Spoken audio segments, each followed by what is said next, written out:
வணக்கம். தமிழக முதலமைச்சராக திரு விஜய் அவர்கள் பதவியேற்றுக் கொண்டதற்கு வாழ்த்துக்கள். கடகராசி பூச நட்சத்திரம். அதாவது நேரத்தெல்லாம் வென்றிருக்கார். ஒவ்வொரு நல்ல விஷயங்கள், பதவியேற்பு விழா அல்லது கிரகப்பிரவேசம் நல்ல விஷயங்கள் செய்யும்போது நாள் கிழமை என்று ஒன்று பார்ப்பார்கள், முகூர்த்த நேரம் என்று பார்ப்பார்கள். அதையெல்லாம் முறியடித்திருக்கிறார் திரு முதலமைச்சராக பதவியேற்றுக்கொண்ட விஜய் அவர்கள்.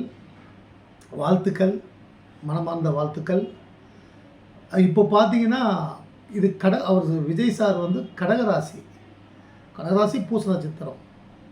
இன்று கடகராசி பூச நட்சத்திரத்துக்கு சந்திராஷ்டமம் 10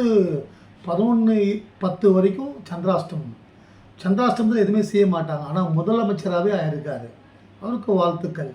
அது மட்டுமல்ல, மரண யோகம். இந்த நாள் முகூர்த்த நாள் அல்ல, மரண யோகம். ஞாயிற்றுக்கிழமை பெரிதாக நல்ல விஷயங்களை செய்ய மாட்டார்கள். அதுவும் சதய நட்சத்திரம் என்று பராபவ வருடம்.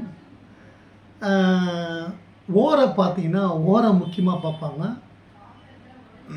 இப்போ ஓரை பார்த்தீங்கன்னா சனி ஓரையில் எதுவுமே செய்ய மாட்டாங்க.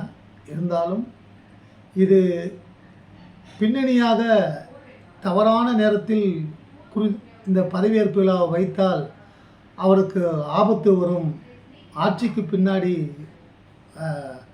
ஆபத்து வரும், அப்படி என்ற நோக்கத்தில் குறித்து கொடுத்தார்களா என்று தெரியவில்லை. ஆனால் கடகராசி நேயர்கள்,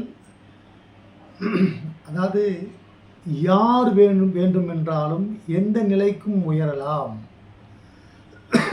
ஒவ்வொருத்தருக்கும் ஒவ்வொன்றும் கொடுப்பார் கடவுள். அந்த ஒவ்வொருத்தருக்கு பார்த்தீங்கன்னா நல்ல குடும்பம், நல்ல மனைவி, நல்ல பிள்ளைகள், நிறைய பணம், கோடியாக பணம், புகழ் எல்லாத்தையும் கொடுப்பார். இதெல்லாம் கொடுத்துட்டு ஒரு சிலருக்கு ஆரோக்கியத்தை எடுத்துடுவார். இதெல்லாம் ஒன்று இருக்காது. ஆனால் இன்றைக்கி அதாவது புகழின் உச்சத்தில் திரு மதிப்புக்குரிய விஜய் அவர்கள் ஆட்சி முழுமையாக வெற்றி பெற வாழ்த்துக்கள். கவனமாக இருக்க வேண்டும். ஏன்னா என்ன சதி ஒன்றாலும் செய்யும். அது மாதிரி ஏன்னா காரணம், நான் அரசியலை பற்றி பேச வரவில்லை.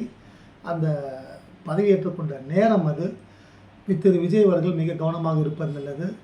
அவருக்கு மனமார்ந்த வாழ்த்துக்கள், வெற்றி பெற வாழ்த்துக்கள். வணக்கம் வணக்கம் வணக்கம். இன்னும் நிறைய பேசலாம். கடகராசிக்காரங்க தன்னம்பிக்கையோடு இருங்க, உங்களுக்கு வெற்றி உண்டாகும். வாழ்க.